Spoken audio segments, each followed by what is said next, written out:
Mister Khan, अगले 3 दिनों में किसी भी रोज तुम्हें फांसी दे दी जाएगी। मुझे अफसोस है, लेकिन ये सब कुछ तुम्हारी हठधर्मी का नतीजा है। ऐसा एक रोज होना ही था। जेल सुपरिटेंडेंट दुबे ने जज्बात से आरी लहजे में उसे मुखातिब किया। रात को उसकी जेल में आमद कोई नई बात तो नहीं थी, लेकिन इस तरह अचानक फांसी कोठरियों की तरफ वो किसी खास मकसद से ही आया करता था। चक्कर हवालदार और जेल का दीगर अमला उसके पीछे पीछे दुम हिलाता यहाँ तक आया था, और अब सब दस्त बस्ता साहिबदान उसके दाएं बाएं खड़े थे। उनकी नजरें सुपरिटेंडेंट दुबे की तरह खान पर जमी थीं, जिसके होंठ दुबे पर नजर पड़ते ही फैल गए थे और उसकी मुस्कुराहट जूं की तूं बरकरार थी। हालांकि उनके ख्याल में अभी तक खान को गश खाकर गिर जाना चाहिए था, लेकिन वो हमेशा की तरह आज भी आहनी चट्टान की तरह उनके सामने डट कर खड़ा उनके अजाइम का तमस्खर उड़ा रहा था। आपका शुक्रिया दुबे साहब, मैं भी रोज रोज की बकबक से तंग आ गया हूँ। अब ये खेल खत्म ही हो जाना चाहिए। आप लोगों को कभी मेरी बेगुनाही का यकीन नहीं आएगा,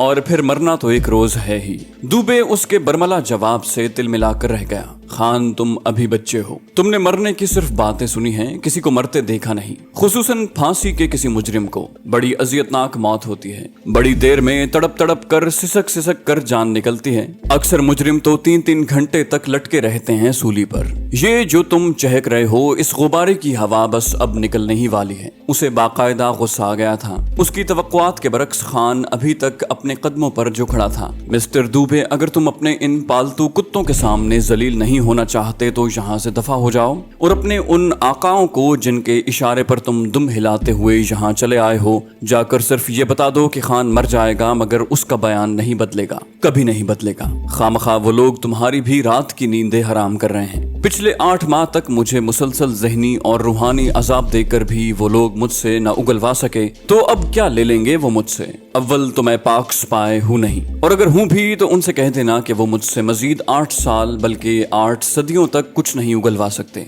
उसके होंठ गुस्से से कपकपा रहे थे और जबड़ों की हड्डियां उभर आई थीं। दुबे जेल डिपार्टमेंट में हवालदार से तरक्की करते हुए सुपरिटेंडेंट के ओहदे तक पहुंचा था। वो भारतीय जेलों का माना हुआ अफसर था। बड़े बड़े बदमाश उसका नाम सुनकर कानों को हाथ लगाया करते थे। जिस जेल में गुंडागर्दी का खतरा होता, हुकूमत उसका तबादला उसी जेल में कर दिया करती। उसने जिंदगी में हारना तो कभी सीखा ही नहीं था, लेकिन इस 25-26 साल के पाकिस्तानी जासूस ने उसे अपने नजरियात बदलने पर मजबूर कर दिया था। वो मुसलसल 8 महीने टॉर्चर सेंटरों में तफ्तीश काटने के बाद यहाँ पहुंचा था। उसकी आमद से एक रोज पहले ही CIB के 3 आला अफसर दुबे के सामने उसका मुकम्मल कच्चा चट्ठा, जो सिर्फ उनकी इत्तलात की हद तक था, बयान कर चुके थे, और ये भी बता चुके थे कि वो इन इत्तलात में से किसी एक की तस्दीक उसकी जबानी नहीं करवा सके। उन्होंने दुबे को बतौर खास ये बात समझा दी थी कि ये छोकरा टिक कर बैठने वाला नहीं, अगर उसे जरा सी भी मोहलत मिल गई तो वो अपनी सीकर गुजरेगा।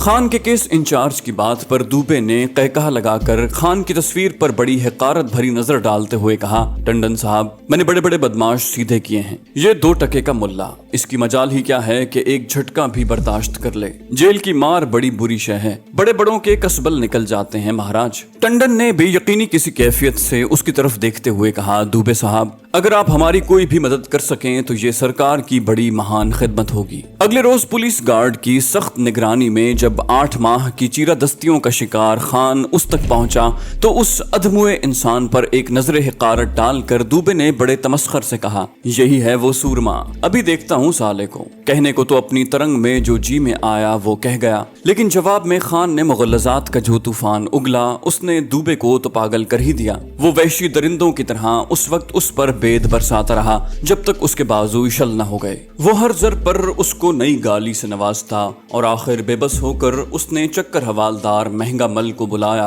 और हुक्म दिया, ले जाओ इस लोफर को और इसका दिमाग ठीक करके मेरे सामने पेश करो। महंगा मल उसे अपने साथियों की मदद से घसीटता हुआ चक्कर में ले गया। ड्योढ़ी के खान से फांसी कोठरी में पहुंचने तक उसे 3 फेंटियां मिल चुकी थीं, लेकिन महंगा मल चकरा कर ही तो रह गया। भगवान जाने ये शख्स किस मिट्टी का बना हुआ है महाराज जी। उसने तन बन कर सीधे खड़े होते हुए दुबे के सामने अपनी बेबसी जाहिर करते हुए कहा, हमने इसके मुंह पर गंदगी मलकर हाथ पैर बांध कर कोठरी में फेंक दिया है। उसने अपनी कार्रवाई से अपने आला अफसर को मुत्तला किया। उसने गुस्से से मुट्ठियां भींची, दफा हो जाओ गधे, तुमसे एक मामूली मुसलमान छोकरा काबू नहीं आ रहा। जाओ और रिटायरमेंट लेकर कोई मंदिर संभाल लो पंडित जी। गुस्से से खोलते हुए उसने पंडित महंगामल चक्कर हवालदार को हुक्म दिया, उसे खोलकर डंडा बेड़ी लगा दो। 8 दिन तक तो खान को उन लोगों ने डंडा बेड़ी लगाकर बंद कर रखा था। ये उनके नजदीक जेल की सख्त तरीन सजा थी, लेकिन क्या मजाल जो उसके पाए सबात में जरा सी भी लग़ज़िश आई हो। 8वें दिन जब रिवायत के मुताबिक साहब का दौरा आया तो फांसी कोठरियों में बंद सिख कैदियों ने सवाल उठाया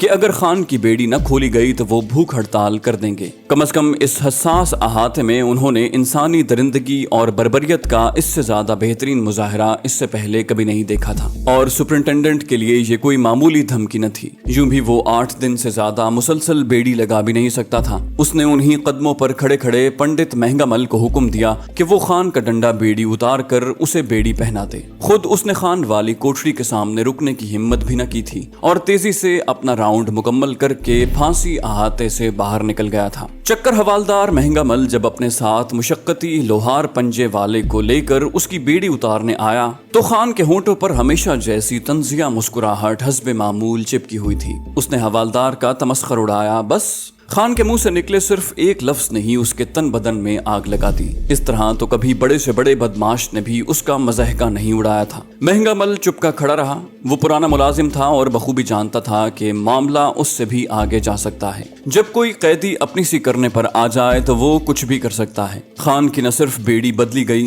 बल्कि फांसी अहाते में बंद सजाए मौत के कैदियों की धमकी पर जो अब खान को हीरो का दर्जा देने लगे थे, जेल हुक्काम को खान के लिए जेल से स्पेशल डाइट लगवानी पड़ी। पहली मर्तबा वो आज खान के दूबदू खड़ा होकर रात की तारीकी में उससे गुफ्तगू कर रहा था। उसने ये ड्रामा इंटेलिजेंस हुक्काम की हिदायत पर खेला था, लेकिन अब बड़ी शिद्दत से उसे अपनी सुबकी का एहसास हो रहा था। वो बड़ी तेजी से बगैर कुछ कहे सुने लंबे लंबे डग भरता अपने दफ्तर में आ गया। गुस्से से उसके जिस्म पर लर्जा तारी था। रात के 11 बज चुके थे और सारी जेल पर मौत का सन्नाटा तारी था। कुछ सोचकर उसने फोन उठाया और इंटेलिजेंस के आला अफसर टंडन का नंबर डायल किया। टंडन पिछले 28 घंटे से एक खुसूसी केस के सिलसिले में मुसलसल जाग रहा था और अभी उसकी आंख लगे बमुश्किल आध घंटा ही गुजरा था कि अचानक घंटी की करख्त आवाज ने उसे नींद से बेदार कर दिया। पहले तो उसे कुछ समझ ही ना आई। आंखों में घुस आने वाली तेज जलन ने उसका दिमाग माउफ कर दिया और जब वो कुछ समझने के काबिल हुआ तो उसका जी चाहा कि फोन उठाकर दीवार से दे मारे, लेकिन ये सोचकर कि कहीं किसी बड़े अफसर का ना हो वो अपने इरादे को अमली जामा न पहना सका।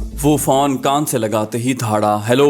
दूसरी तरफ से बोलने वाले की आवाज इतनी ऊंची थी कि टंडन को बिल्कुल लाशौरी तौर पर फोन को कान से परे करना पड़ा। मैं दुबे बोल रहा हूँ। उसने फाड़ खाने वाले लहजे में दुबे को जवाब दिया, क्या बात है, इतनी रात गए, क्या मुसीबत आ गई? दुबे ने कहा, बात कुछ नहीं, तुम सब लोग जाओ जहन्नम में। मैं तुम्हारा मातहत नहीं कि तुम्हारे इशारे पर नाचता रहूं, समझे तुम? उसके अंदाजे तखातुब और बातों ने टंडन को पागल ही तो कर दिया था। शटअप चिल्लाकर उसने फोन क्रेडल पर पटक दिया। दूसरी तरफ दुबे ने भी उसे बाकायदा गालियों से नवाजते हुए अपना फोन बंद कर दिया था। रात वक्त के सीने पर पांव धरती हौले हौले अपने अंजाम की तरफ रेंग रही थी। बादलों के वो मुंतशिर टुकड़े जिन्होंने सरे शाम ही आसमान को समेटना शुरू कर दिया था, अब इज्तिमाई शक्ल में चांद के गिरदा गिर्द आहनी फसील की तरह तन गए थे। एक जोरदार धाड़ अचानक ही आसमान के सीने से बुलंद हुई और टिप टिप बूंदें गिरने लगी। जल्द ही इन बूंदों ने मूसलाधार बारिश की शक्ल इख्तियार कर ली। बूढ़ा आसमान शायद फांसी कोठरियों में बंद इस जवां मर्द की हालत जार पर आंसू बहा रहा था, या फिर उससे खान की ये बेबसी देखी न गई और अब वो गरज गरज और बरस बरस कर अपने गमो गुस्से का इजहार कर रहा था। खान अपनी कोठरी के सलाखों वाले दरवाजे से आन लगा। उसके सामने मुख्तसर से अहाते पर मूसलाधार बारिश का रक्स उसे खासी लताफत फराहम कर रहा था। वो भी तो एक ऐसी ही रात थी जब आज से करीबन 2.5 साल पहले उसने मौत की اس طویل اور اندھی شاہراہ پر پہلا قدم رکھا تھا۔ اپنی ٹریننگ کے خاتمے پر جب وہ پہلی مرتبہ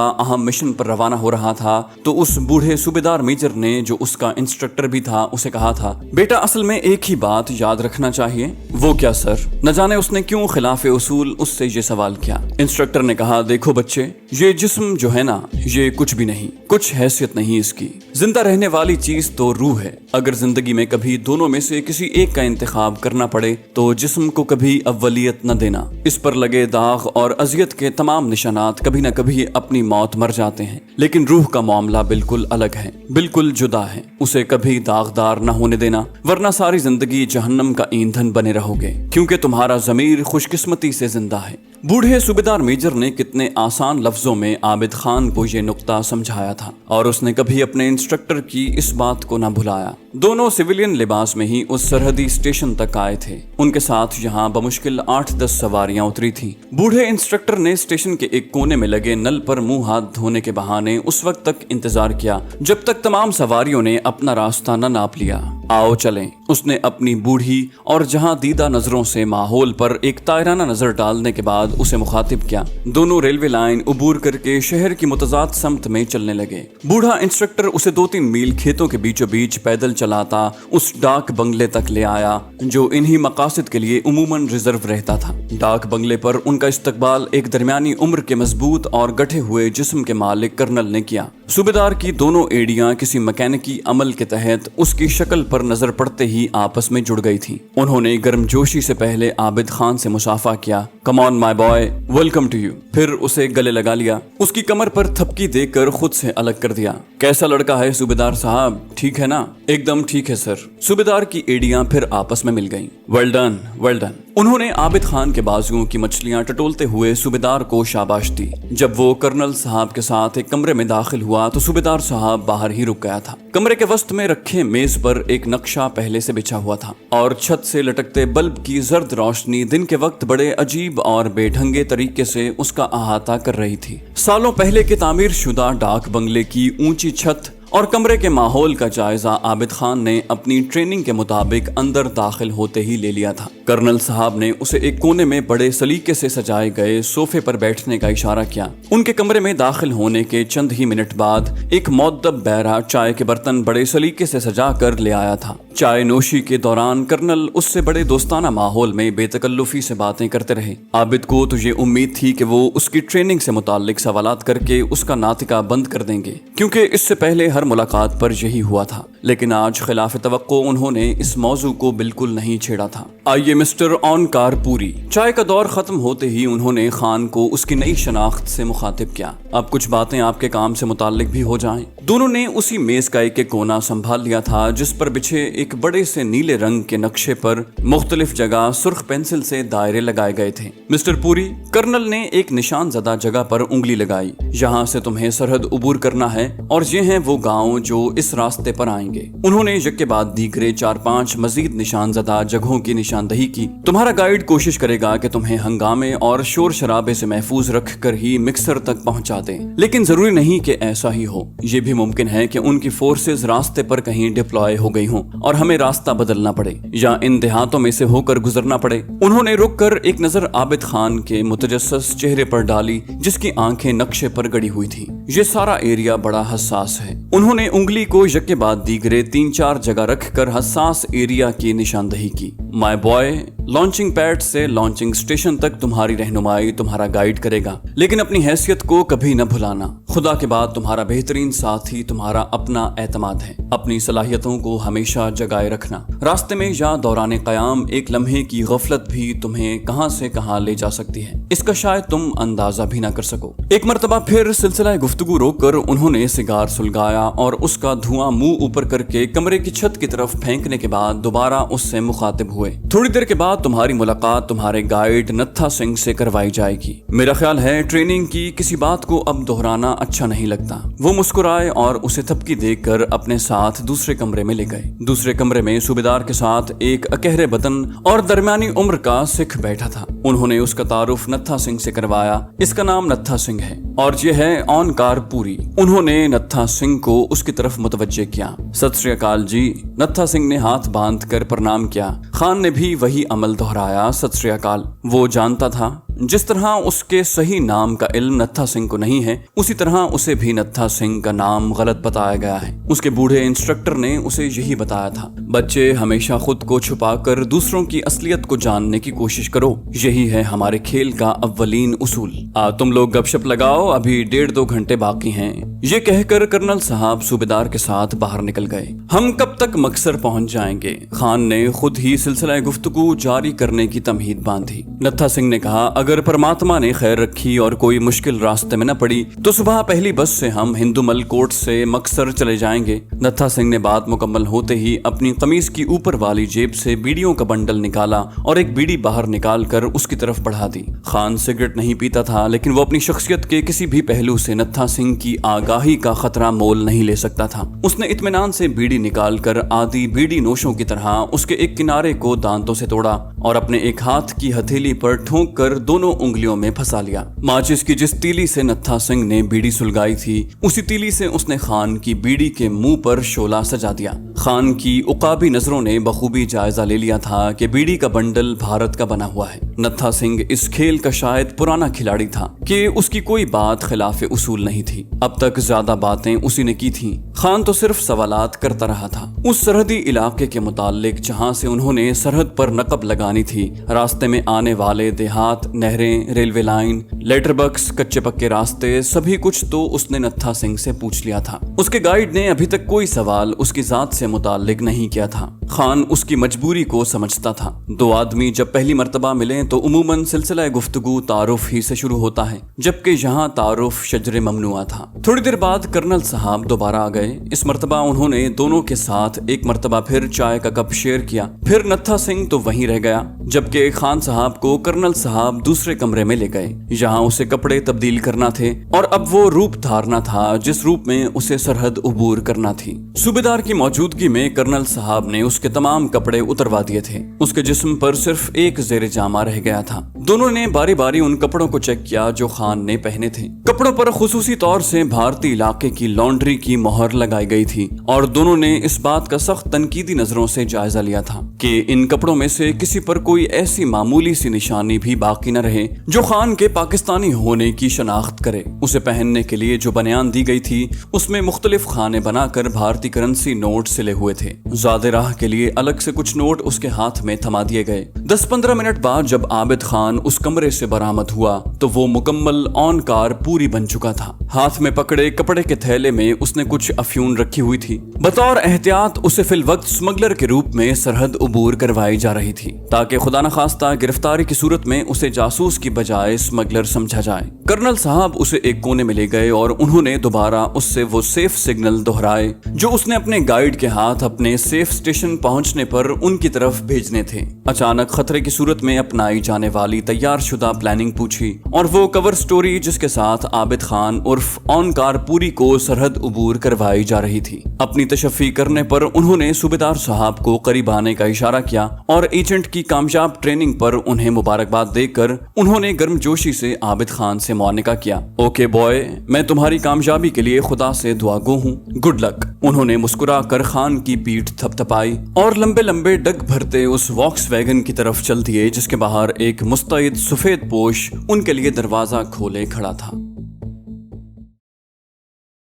तो दोस्तों, ये थी हमारी आज की एपिसोड। उम्मीद करते हैं आपको हमारी कहानी पसंद आई होगी। जाने से पहले इस वीडियो को लाइक कीजिए और शेयर करना मत भूलिए।